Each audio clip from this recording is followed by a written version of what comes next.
when Akira told his father he was leaving for Tokyo to work for a production company.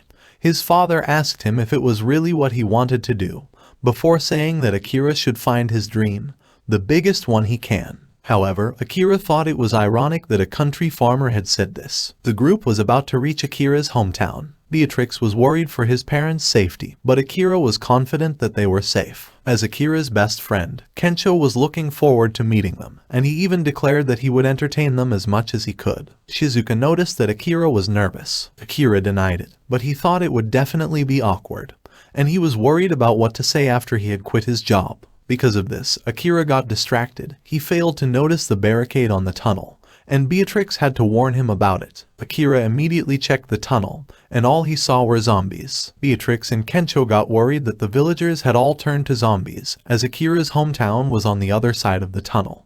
But Akira doesn't recognize any of the zombies, so it shouldn't be the case. However, Shizuka noticed that Akira was getting even more worried, so she immediately suggested bringing their things and traveling through the forest. Akira was still visibly worried after seeing the zombies, but Shizuka told him not to worry as both sides of the tunnel were sealed. She was certain that it was the work of the villagers to prevent the zombies coming from the cities from reaching them, so they should be safe. At the same time, a scream echoed throughout the forest before they saw an old man getting chased by a zombie boar. The old man asked them to get out of the way, but Beatrix immediately used her bow and arrow to take care of the boar. The old man thanked them before introducing himself as Masaru Kumano. Akira asked him what he was doing deep in the forest, so he explained that since the cities were overrun by zombies, he looked for a safe place and ended up settling in the forest. Shizuka thought that he couldn't live in the middle of the forest. However, Mr. Kumano was a master carpenter, so he had actually started building a treehouse. Shizuka and Kensho knew that Akira would want his own treehouse after seeing this, and it was confirmed when he offered to help him finish the treehouse while using the excuse that Mr. Kumano was racing against time. Shizuka reminded him that he was also in a hurry to meet his parents, but Akira was determined to help Mr. Kumano, saying that they couldn't ignore someone in danger. However, he really just wants to try building a treehouse with his own hands, and even Kensho was on board with his idea, and Mr. Kumano happily accepted their offer of help.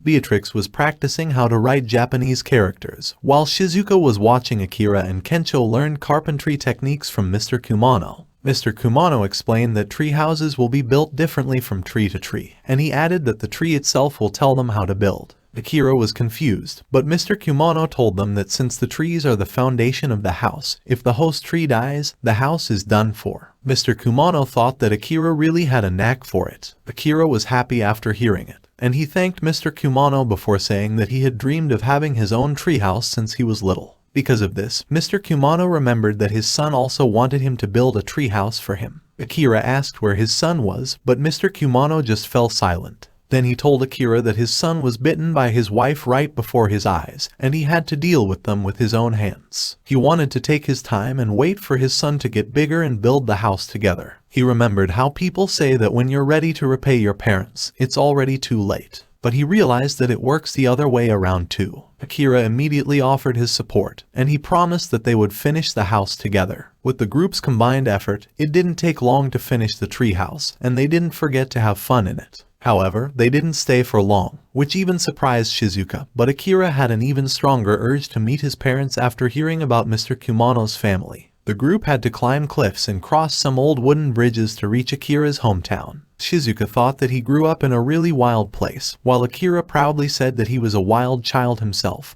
and Shizuka didn't doubt it at all. Beatrix thought that this environment was the reason why the village was still safe. The group could already see Akira's hometown from the cliff, and they were amazed by its beauty. While going down to the village, Akira realized that he hadn't given anything back to his parents, so he wanted to make up for it. However, the village they saw looked completely abandoned. Akira ran through the village, checking every house he passed through. He was in tears after failing to see a single villager, but they were in shock after seeing the elders of the village dancing while drinking some liquor. The elders recognized Akira, and they immediately told his parents. His parents were surprised by his return, while Akira was immediately put to tears seeing them safe. Akira thanked them for everything they had done for him, and he also apologized for not visiting them for the past 3 years. However, his father just gave him a powerful punch to the head. His friends and the elders were shocked, but his father thought that everything he said was nonsense, and he reminded Akira to think a little before he acts. Afterwards, he told Kensho and the others to get some rest inside the empty rooms, knowing that they had a hard time getting into the village. And he asked his wife to handle the rest before he left for the fields. Shizuka was surprised. She told Akira that his father wasn't like what she pictured at all. Although Akira was sulking because of what happened, the group happily ate the food that his mom had prepared. Shizuka asked Akira's mom if they had sustained themselves while locked down in the village. She affirmed this before explaining that since the situation is just similar to locking themselves during the winter, it was no trouble for them at all, as they've survived by farming and hunting.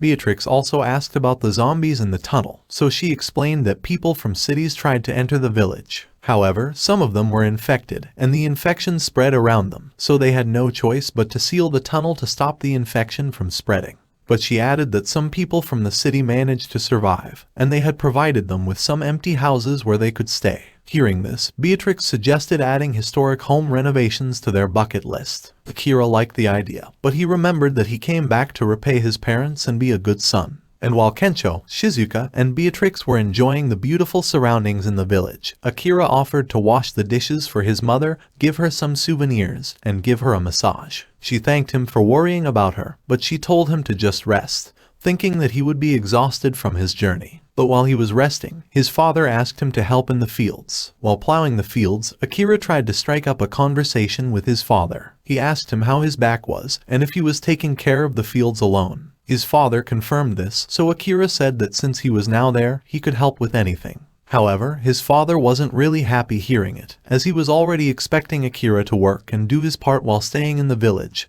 and Akira couldn't deny it. Akira felt troubled that he couldn't really make his parents happy, and he didn't know how he could actually repay them. Afterwards, it was revealed that his father was actually ill, and he thought that he didn't have much time left. At the same time, Akira returned after harvesting some vegetables and noticed that something seemed wrong. However, his father denied it, so they made their way back to their house. While on the way back, they came across a group, and Akira stopped in his tracks after noticing that the guy leading them seemed familiar, while his father explained that they came from the city. The group made their way to the tunnel where the zombies were sealed, and they seemed to be planning to release them. Higurashi was checking jobs online while inside his apartment. However, he didn't really want to work. He thought it was just for losers, and he thought he should just ask for more money from his mother instead. He couldn't understand how he had started falling behind everyone around him and why he was unwanted by society. He wished he could go back to the summer break of grade school, when he didn't have to worry about anything. After entering a dark alley, Higurashi saw a zombie feasting on its prey. The zombie chased after him, so he escaped from the alley as fast as he could. But what greeted him was a city that was in total chaos. However, he was happy to see all the chaos.